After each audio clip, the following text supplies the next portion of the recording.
think anyone who doesn't live in LA understands how wild these fires are. It is currently traveling at speeds of 5 football fields per minute. And when I woke up this morning, it showed that there was a coverage of 3,000 acres in the Palisades. As of now, a couple hours later, it is at 12,000 acres. People in the area that were trying to escape literally had to get out of their cars to flee on foot, leave their cars there, and then all of the firefighters had to literally bulldoze those cars to get to the fires. Tens of thousands of people are being told to evacuate with nowhere to go, so they're literally telling them to go to the beaches on the coast. The scariest part about this is that it is currently at 0% containment. Helicopters are not able to help in putting them out because the wind is so strong, and the wind is expected to get stronger in the next coming hours. Not to mention, we are running out of water. And the fires are spreading to places that people wouldn't even think they would go to. Like, there are fires in West Hollywood and downtown LA. I'm in West Hollywood, which is miles away from the biggest fires, and all I can hear is ambulances. It doesn't really matter where you are in LA right now. If you look up, it literally just feels apocalyptic. It's pretty scary out here, and it is very sad. So if you know anyone that lives in the area, make sure to reach out. So in my opinion, Callie was Maui. And Ellie Carter said, the next arrest is going to shock the world. And in the meantime, watch for the distractions of the fires for everything they're trying to cover up. So why is it that State Farm canceled all of their fire insurance policies not too long ago in the exact places that the fires are taking place? Why? Why is it that the LA mayor cut fire department funding by $23 million recently? And also, the LA fire chief knew that there wasn't water in these fire hydrants, and he just left it like that? Why is it that Governor Newsom was given billions of dollars to make water storages, but instead he never did it? He just let it all run into the ocean. Seems weird that homes like Tom Hanks and Ben Affleck, their homes are just burning down. So is Getty, which leads to the Playboy Mansion. Super weird, right? Wow. And on top of that, there's no money left in FEMA. So this is what Joe Biden is leaving Trump. And everyone's gonna blame Trump, saying he's not doing anything. No, this is what you guys voted for the last 4 years. Now Callie is screwed. Nothing adds up here, just letting you know. Last night, I had to evacuate my home in LA because of the fires, the effects of which you can see right above me. Upon reflecting, I remembered a conversation that Joe Rogan had with Donald Trump before the election about the state of wildfire management in California. It's very easy to think of wildfires as something that Mother Nature just inflicts upon us, but we have an influence over both the intensity and the frequency of these fires.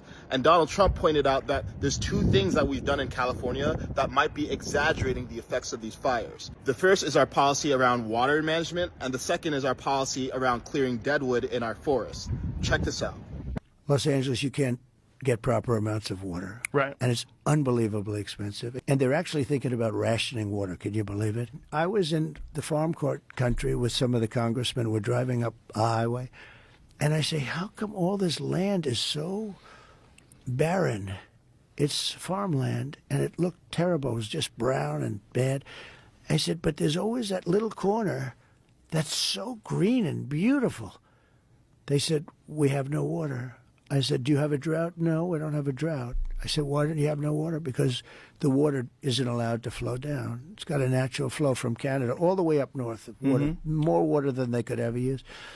And in order to protect a tiny little fish, the water up north gets routed into the Pacific Ocean. I could have water for all of that land, water for your forests. You know, your forests are dry as a bone. Yeah. Okay? Dangerous. That water could be routed. You know, you could have everything. Oh, not only dangerous, billions of dollars a year they spend on forest fires. Now let's look at specifically what Trump was referring to here. In 2023, California implemented what's called the Fall X2 policy.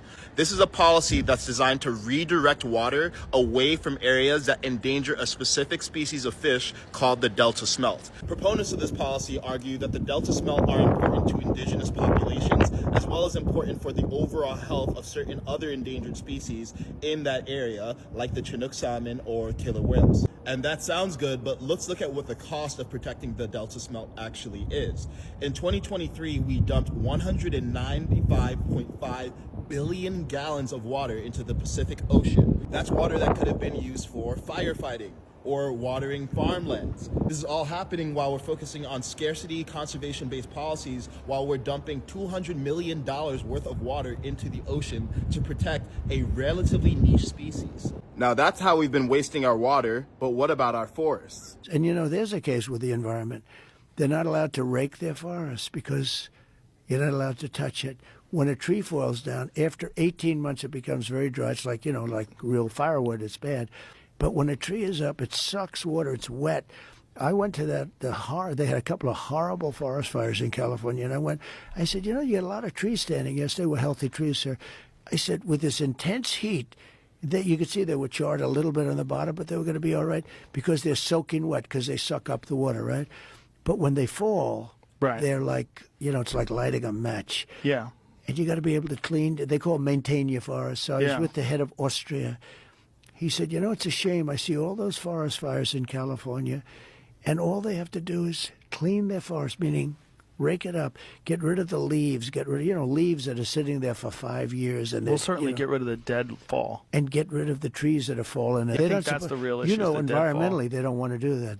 They said, you know, it's got to be nature and all this stuff. Is there some truth to Trump's claim? It turns out yes. A 2024 study found that approximately 91.4 million dead trees were spread over 27.8 million hectares of land in California. Many people in the environmental lobby will argue that we need to preserve this deadwood actually because it contributes to the natural habitat that many endangered species rely upon. But here's an example of where trying to do good actually ends up doing bad.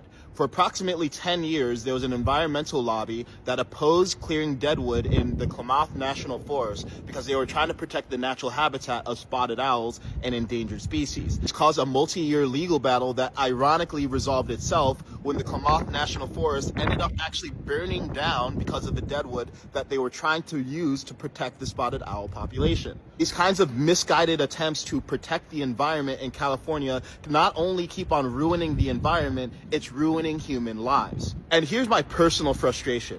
California has the best land and the worst government in the United States. We have incompetent politicians who constantly focus on things that sound good while actually doing bad. And they focus on first-order consequences while ignoring the second-order consequences. They constantly focus on popular slogans like needing to protect our environment and climate change and protecting the fish and protecting the trees while ignoring the second-order impact on humans. And ironically, like in the case of the spotted owls, in their attempt to protect endangered species, not only are they harming humans, oftentimes they're not even protecting the endangered species. And to take this a step further, I think California's government represents a dysfunctional, far-left worldview that is consistently not producing results, is just producing heated conversations. We spend more money on homelessness every year, while the amount of homeless people just keeps on increasing every year. We have reasonable people who are afraid to speak up because we don't want to be labeled as climate change deniers just for questioning some of these dysfunctional environmental protection policies. We have a governor in Gavin Newsom who left San Francisco a failed city and is slowly turning California into a failed state. This is the same governor, by the way, that during COVID recommended that we quarantine at home while he dined at the French Laundry. Ultimately, in moments of crisis like this, I am grateful that we have a government, but our government could be doing a lot better. So the news isn't covering the fact that there's quite a bit of arsons happening right now. Last night there was one in Venice. There is a really misleading video. The caption's pretty much saying that this group of men started it. That's not the case. If you literally look into it or do your research, there's two homeless people that started the fire. It could have been really bad. It was right next to a bunch of buildings. Luckily, people stepped in, contained it. The fire department came and everything. But yeah, that was the first one that happened. And then literally a third of a mile away from me, another fire happened. They don't know how it started. They know someone started it. That was also contained. Police did like an investigation, but there weren't cameras. So yeah, there's a lot of arsons going on. There's one in Westdale. Someone lit a Christmas tree on fire. And then in the Hollywood area, there was also a man setting a car on fire. I don't know if it was multiple, but I know he did at least one. someone saw it happen, they had a fire extinguisher and put it out. I know the news doesn't want to spread panic right now. They did finally address the looting. There's been 20 arrests made so far, and they are going to start arresting people, as they should, who are now going into the zones that have evacuation orders, because people are getting in the way, people are trying to film, people are looting. Everyone's on edge right now, and I don't think people realize how scary it gets at nighttime here. I thought we were going to end up getting evacuated last night. Thank goodness we did not. Water's also not drinkable in any of the evacuated areas. So just say more prayers. I'm luckily safe. I'm good. We have not been evacuated yet. We do still have everything packed. We're being proactive. We're watching and monitoring the news. But if anyone knows anything I could be doing to help, I feel like I'm just sitting and I'm just on edge. I feel like I could be using my time doing other things, like actually helping. If I could even like donate my clothes to people who literally lost everything. I have like PR products, I have makeup. If anyone knows anyone directly affected, I would love to give it to you. I've tried to reach out to a few different places. Obviously they're slammed right now. I'm not responding, but if anyone knows if there's things that we can be doing to help, because we're kind of out of the way of the majority of the fires, let me know, please. I don't think anyone outside of LA truly understands just how insane this whole fire situation has been today, so let me just paint a picture. Like 10 different fires broke out today, including what I consider to be relatively weird areas, like around downtown LA and West Hollywood. The worst of which, the Palisades fire, was originally 1 acre, as all things start, got to 10 acres. Then there was an announcement that came with it that was like, it's going to explode to 200 acres in 20 minutes. And I was like, well, that's insane. That's insane. It did just that. And then within an hour or maybe two, it was at 1,000 acres already. It is now, based on the last update that we've received, 3,000 acres. It started picking up so fast that people were leaving their cars as they were trying to drive out, but they were gridlocked. And then the LAFD had to bulldoze their cars out of the way. And then on the polar opposite side of the county in Pasadena, another fire has broken out. It is 400 acres. As I was filming this, I got a notification that another fire has broken out in Pasadena. But the winds are so bad that aircrafts can't fly properly. I also feel like it's worth mentioning that personnel from the Pasadena Fire Department were in the Palisades fighting that fire earlier today. And the winds are supposed to get their worst between 12 a.m. and like sometime in the morning, like 8 or something. And this is all in the span of less than 12 hours. Everyone I know in the area, it's like, I actually have no idea what to do, because a fire could break out in my area. I just have no idea. So do I like wait and see if like things are going to get insane? Or do you like leave prematurely, not really knowing where you're going to go anyways? Like, yes, California is known for its wildfires, but I was born here. I have lived here forever. This is not normal. This is not normal. And with said abnormal conditions, it's very important to me that we place unique importance on the way that this is going to affect disabled people in LA and houseless people in LA.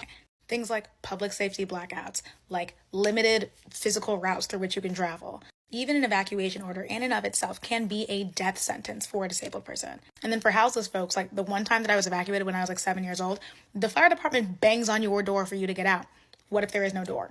And like, yes, they do send like text notifications and stuff nowadays, but like in a very car-dependent city that could not care less about public transit or its houseless population altogether, I worry about their ability to even evacuate or get out of harm's way if a fire were to get so close to them as to cause severe threat to their ability to move, their ability to live also, because the air quality is going to be horrible. Being forced to breathe in those fumes is also a death sentence. There are luckily a lot of organizations that are doing like on the ground mutual aid work, and I highly recommend that everyone donates to at least one of them, but I cannot stress this enough. You cannot donate your way out of a climate catastrophe. We need to be really taking in and sitting with the conditions that we've accepted as normal, and we need to adjust our actions accordingly. Like maybe no, I don't need to look everything up on ChatGPT because that takes substantially more energy, and maybe I do need to be doing more to support like the rights of Palestinian people to not be bombed to smithereens nonstop, because spoiler alert, that also does horribly affect the environment. Normal working class people of the world share one destiny. I just hope that it will be a good one. I don't want to be that person, but I'm just going to have to be that person. I'm seeing all these videos on my For You page talking about the Los Angeles fires, and I see a lot of people talking about, oh, do you remember that dude that said you need to evacuate Los Angeles? Da, da, da, da, da. Yes, there was a man named Drew the Prophet that's on TikTok who went to Los Angeles and was going to different parts of San Andreas, and he was telling people to evacuate because of the San Andreas fault line and that a whole flood was going to cover up the entire state of California. So last year, he was from Atlanta, traveled all the way to California to tell people that because he believed that God had put it on his heart to tell people to leave. And now that these fires are happening in Los Angeles, people are coming out making videos talking about, oh, y'all should have listened to him. Oh, he told y'all to evacuate Los Angeles. Drew even posted a video talking about, I told y'all to evacuate LA, evacuate Los Angeles. And I'm sorry, but it just comes across as insensitive, and it comes across as completely and entirely heartless. That because millions of people did not pay attention to maybe 2 or 4 different TikTok videos, that means that they are deserving of everything that's happening to them right now. And I just simply don't agree with those statements. And for all the people that are making those statements, I think it's just better for y'all to just stay silent. Because for y'all to make those statements and say the things about the people that are living there, that it's their fault that they're still there and that everything's on fire and that they lost everything, it's extremely insensitive, and it just shows where your heart is at, and it's not in a good place. This might be a hot take, but your insurance company should not be able to drop you in the middle of a natural disaster. And that's just my opinion on that. You done paid your premiums up, and some of y'all, your rates have gone up. You paid that, no problem.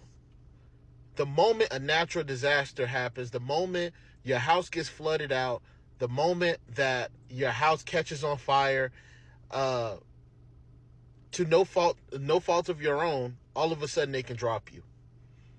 That's insane. That should be an immediate lawsuit.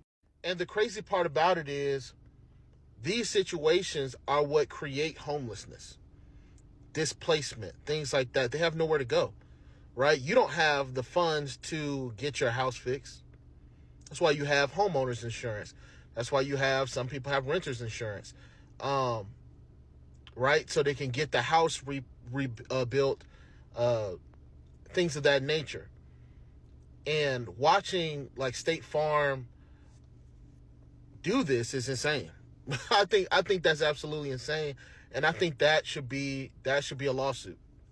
That's just me. They're able to take your money, but they can't help you. That's insane. Which one was yours? That one right there. When we just moved in 2 days before the fire. We had everything that perfectly placed. The most I've ever been moved into a house in my life. I traveled all over the world, gathering the most beautiful handmade ancient art from all over the world, and I had just 2 days before this happened finished decorating it just with every single thing. This one with the steel beams that are still standing? No, this one here. One with the chimney? The one with the chimney. That's all? Yeah. And this is the first time you're seeing it? Yeah, we had no idea. Which one was yours? That one right there. When we just moved in 2 days before the fire. We had everything that perfectly placed. The most I've ever been moved into a house in my life. I traveled all over the world, gathering the most beautiful handmade ancient art from all over the world, and I had just 2 days before this happened finished decorating it just with every single thing. This one with the steel beams that are still standing? No, this one here. One with the chimney? The one with the chimney. That's all? Yeah. And this is the first time you're seeing it? Yeah, we had no idea. Hi there, how many more horses do you have? We have a couple we just let loose over there. We're trying to get as many as we can out. Yeah. Are any homes out there on fire? Honestly, I did not pay attention. I just drove straight to the barn to get my horses out and get the rest of these guys out. We're not gonna let them burn. We got a bunch out with trailers and there's a bunch in there still. How many more? Yeah, we don't know. I don't know how many. How many did you let out? We took about 4 of them in trailers, 2 in a separate trailer, 3 in another one. So there could be at least maybe 12? About 12? Are there more people out there right now? It's a whole bar. Let's get pizza. I got, let's see. So there's 4, 2, 3, what is that, 9? How is it 14? 11, 12. There's 12. Yeah, no, they're pretty wired up. Yeah. They're getting used to it now, but when the wind's blowing and the embers are, they don't really know what to do. Have you seen anything like this? Look at that hillside. Yeah, I've rescued before. Yeah? Yeah. They got your ass. California wildfires arson suspect has been arrested by LAPD after being caught by neighbors lighting bushes on fire amid disaster. Apparently, someone called 911 to report a male attempting to set a fire at the 21700 block of Ibarra Road at around 4:30 p.m. The suspect was arrested and taken to Topanga Station. Now, because of that arrest, the Kenneth fire is now being investigated as an arson case. The Kenneth fire is one of 5 wildfires ravaging LA County, threatening homes near Calabasas and Hidden Hills. Investigators believe the fire may have been purposely set, and it was citizens who helped detain the suspect. According to the district attorney, the penalty for the suspected arsonist could be as high as homicide and could result in life in prison. At the time that I'm reading this article, more than 34,000 acres have been burned in total as wildfires continue to rage across the Los Angeles area. As the multiple wildfires rage on, at least 20 people have been arrested on looting charges and 400 National Guard members have been deployed for traffic control and infrastructure protection. Officials have said almost 180,000 people are under evacuation orders because of all the fires, and thousands have been displaced. Y'all, I knew something was off about these fires, especially since they're happening too early in the season. Now, granted, climate change is a thing, but I had a suspicion that those fires, at least some of them, were man-made, and lo and behold, it looks like I might be right. Our community is beyond devastated. We are all pulling together.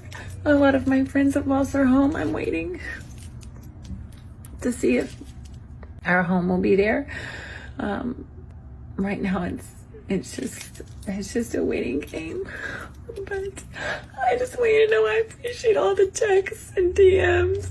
This is reportedly all that's left of married Hollywood actors Adam Brody and Leighton Meester's home. They are just some of the celebrities who have reportedly had their homes destroyed in the deadly wildfires spreading across Los Angeles. Paris Hilton wrote on Instagram that she watched her home in Malibu burn to the ground on live TV, adding, "To know so many people are waking up today without the place they call home is truly heartbreaking." Spencer Pratt and Heidi Montag also said they watched their home be destroyed. Spencer posted on TikTok saying it was one of the worst feelings of his life and that watching this live will haunt me forever. At least 5 separate fires are burning in and around LA in what's become the most destructive wildfire in the city's history. A fire chief told BBC News one of the latest fires in Hollywood Hills is rapidly expanding with zero chance of containing it. The house is totally engulfed in flame. Have a secondary home behind it. It's gone. The car, it's gone. The trailer, it's gone. Everything is gone. And I didn't take it serious, so I didn't grab anything because I'm like, okay, we're gonna be all right. She was saying, hey, get up, get up, get up. And I just laid there because I'm used to going through tragedy living in California 30 years, right? But I just took it for granted. And then at 3:35, she said, we got to go. We get out at 3:35 this morning. We're driving down the street. We pass a fire about half a block away from our home. We come back about 8 o'clock and we see that everything has burned up. This is our house. My daughter actually was born in this house. When you walked in, this was the living room, and then we had a dining room, and the kitchen was right there. As you can see, like the dishwasher's right there.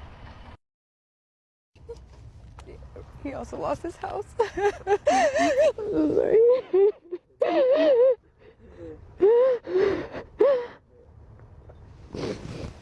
You okay?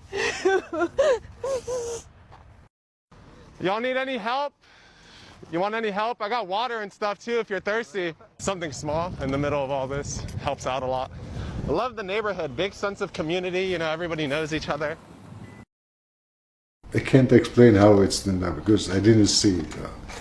The last minute we just get out, all the cars there was burned. What's happening in LA right now is not normal. It's not normal. I don't care. I lived in California my whole life, and this shit is not normal, especially in the winter. How is it that every year we have a devastating fire and we still don't know how to fix the shit? And this affects all Californians, not just in Southern California. $18 million was cut from the LA Fire Department. $18 million that would diminish the ability to prepare for and respond to large-scale emergencies. That's not strange to nobody. And when the mayor was asked, did this budget cut affect the wildfires that is going on right now? She said, I'm confident that it did not. Confident? It's been 48 hours. What do you mean you're confident it did not? Like, I need an investigation done. Like, how do you know? How do you know? And this really hits home, even though I'm in Northern California. The city of Oakland, in which I reside, has done the same thing. Yep.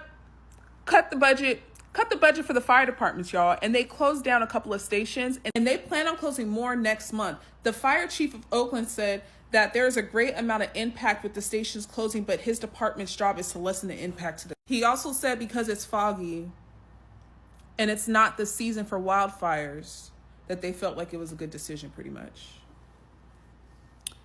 I'm praying for LA. I'm praying for all cities in California, because if this is how we distribute the budget, we cut the fire department when this happens to cities all over the state every year, that is scary, especially with them trying to justify it. Like, so this is a morbid thought, but I'm going to share it anyway. I think that it's a good idea to think about the very few things that you would grab in an emergency. Like, just do a mental note of it. I just did it with Bryn in the car because people that I know, who I care about, have lost their homes in a community that I have lived in and my father lived in for my entire life, and his life, his adult life. And stuff is so not important. But there are some memories that would be soothing in a time of crisis, and people that I know are regretting not having just a mental plan to take like a few more things. And so I think it's a cautionary tale. Just in any disaster, you never know what can happen in a pandemic, in a flood, in a tornado, in volcano eruption, I mean, all kinds of things, a storm. So I would just take 5 minutes and mentally think about, if you had to get out of your house in 20 minutes, what are the 5 things you would take? You know? Horrible thought, but I think it's an important one.